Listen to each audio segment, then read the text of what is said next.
Melati kuntum tumbuh merata, sayang merbah di pohon cemara. Assalamualaikum mulanya kata, saya sembah pemuka bicara. Assalamualaikum warahmatullahi wabarakatuh. Waalaikumsalam. Sebelum saya meneruskan bicara, izinkan saya memperkenalkan diri saya. Nama diberi Adilihana binti Muhammad Azrin dan merupakan permata hati kepada pasangan Encik Muhammad Azrin bin Bahari dan Puan Syazana binti Syamsuddin. Saya berusia 11 tahun dan merupakan pelajar dari kelas 5 Al-Kindi. Nama guru kelas saya ialah Puan Ainul Hayah binti Osman. Saya merupakan seorang pengawas dari tahun 3 lagi. Saya pernah mewakili sekolah bagi pertandingan bercerita semasa saya di prasekolah. Dan saya juga pernah mewakili Pandu Puteri Tunas di pertandingan muzik alam dan telah mendapatkan tempat pertama di peringkat negeri Pahang. Saya mempunyai 4 orang adik-beradik dan merupakan anak kedua. Kakak sulung saya berumur 14 tahun dan dia bersekolah di SMK Sultan Ahmad. Adik ketiga saya berumur 7 tahun dan dia bersekolah di SPT SK Seri Piram. Adik keempat saya berumur 3 tahun dan dia masih belum bersekolah. Ayah dan ibu saya merupakan seorang guru pendidikan khas di SMK Pramujaya dan juga di SMK Tengku Abdullah. Hobi saya ialah membaca dan berbasikal. Dengan membaca dapat menjadikan saya lebih berpengetahuan. Dengan berbasikal pula dapat menjadikan saya mengamalkan gaya hidup sihat. Cita-cita saya ingin menjadi seorang guru seperti kedua ibu bapa saya apabila dewasa kelak. Okey. Terima kasih atas penerangan tentang biodata kamu itu tadi. Okey, sekarang kamu boleh ceritakan ketiga-tiga buku pilihan kamu. Buku yang pertama, Dunia Sains Aiman. Buku ini ditulis oleh Umi Kauthar Abdul Razak dan diterbitkan oleh PTS Edar Sdn Bhd. Buku ini mempunyai bilangan muka surat 177 muka surat. Buku ini mengisahkan tentang dunia sains Aiman, dunia semut. Aiman masih lagi keliru dengan suara halus yang menegurnya. Apabila dia memandang sekeliling, namun memang tiada sesiapa di bawah pokok ketapang itu. Tiba-tiba ada sehelai daun jatuh di atas bahu Aiman. Oh pecut! Aiman terkejut. Sangkanya dia ditegur oleh penunggu itu lagi. Mulut Aiman sudah terkemat-kamit baca ayat kursi agar dielakkan daripada sebarang gangguan.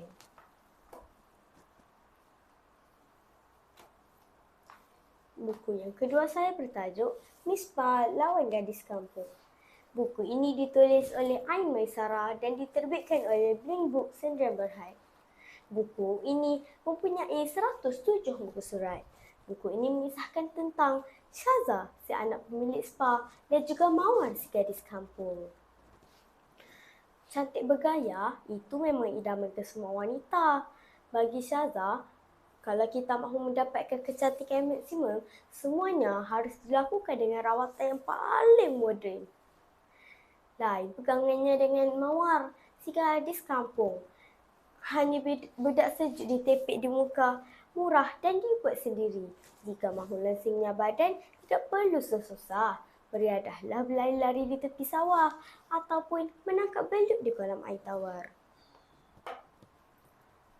Buku yang ketiga saya ialah Koleksi Permainan Tradisional Malaysia, Rangkai-Rangkai Periuk.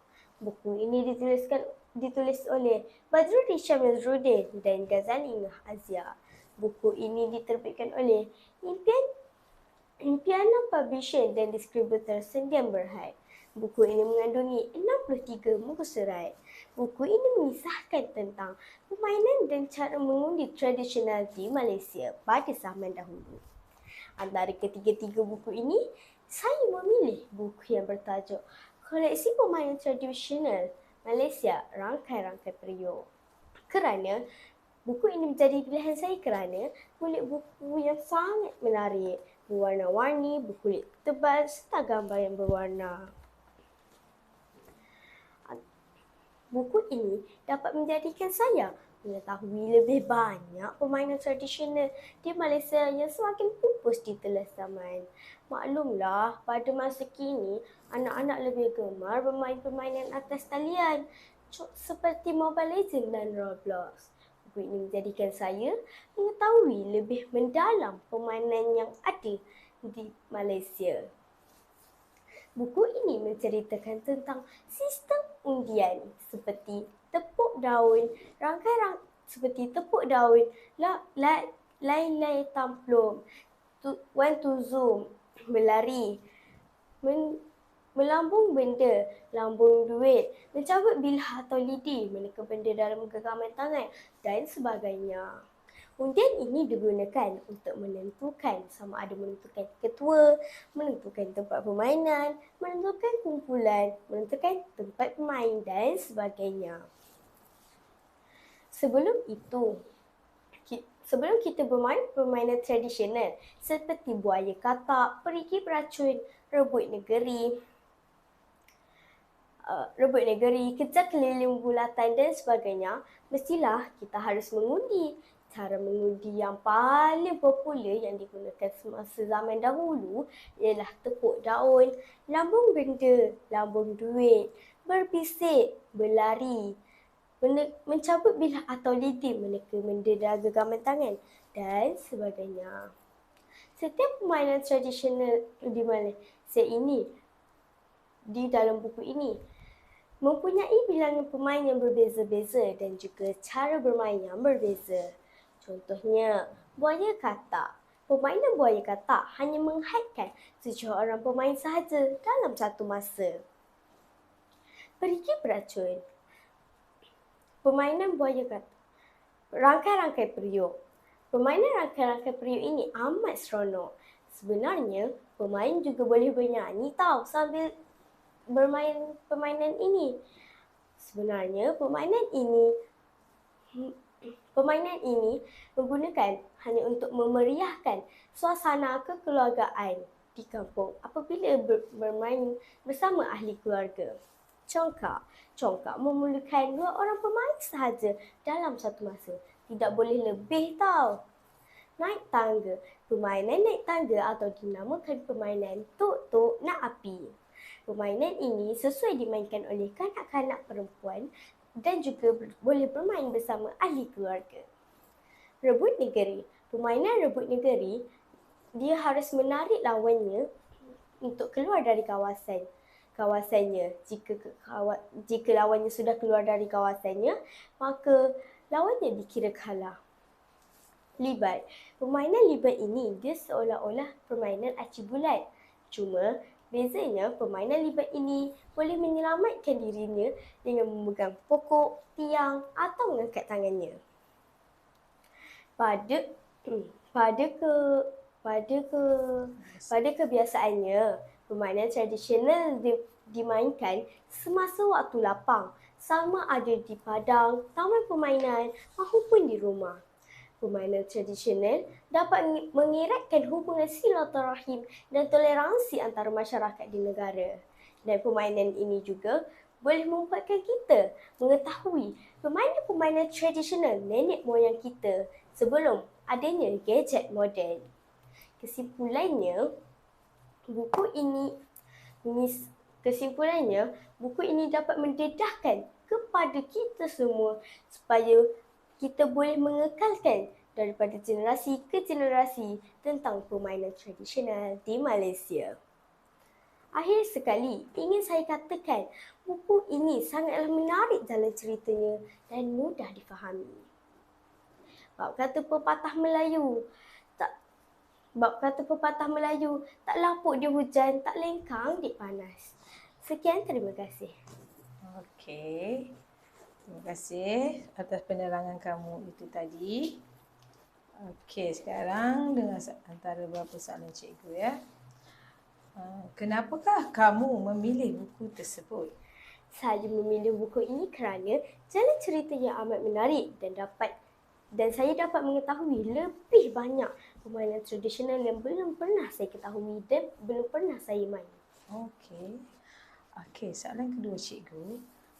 Pada pandangan kamu, buku ini sesuai untuk siapa? Pada pandangan saya, buku ini sesuai untuk kesemua golongan, terutamanya golongan kanak-kanak. Okey. Okey, soalan ketiga cikgu. Apakah pengajaran atau nilai murni yang kamu boleh dapat dalam buku ini? Pengajaran yang saya boleh dapat dalam buku ini ialah permainan tradisional tidak harus kita lupakan. Permainan tradisional dan permainan moden, permainan tradisional lebih baik berbanding permainan moden. Kerana kalau kita bermain permainan moden, itu akan mendatangkan kesan sampingan kepada kita. Contoh kesan sampingannya, mata kita akan menjadi rabun apabila kita melihat skrin telefon bimbit dalam tempoh yang lama. Okey. Okey, soalan keempat cikgu. Ada berapa bab yang ada dalam buku ini? Buku ini mengandungi 10 bab. Okey. Dalam banyak-banyak permainan tradisional ini, yang manakah pilihan kamu? Dalam banyak-banyak permainan tradisional ini, pilihan saya ialah congkak kerana dengan adanya permainan congkak, saya dapat berfikir sebelum bertindak dan saya dapat menggunakan taktik terbaik untuk mengalahkan pihak lawan. Okey. Pernahkah awak masuk pertandingan congkak? Ya, saya pernah memasuki pertandingan congkak semasa di sekolah di bulan kurikulum. Dan saya mendapatkan tempat pertama tahu dalam pertandingan congkak. Okey, tahniah. Okey, terima kasih adik-adik Liana. Sama-sama.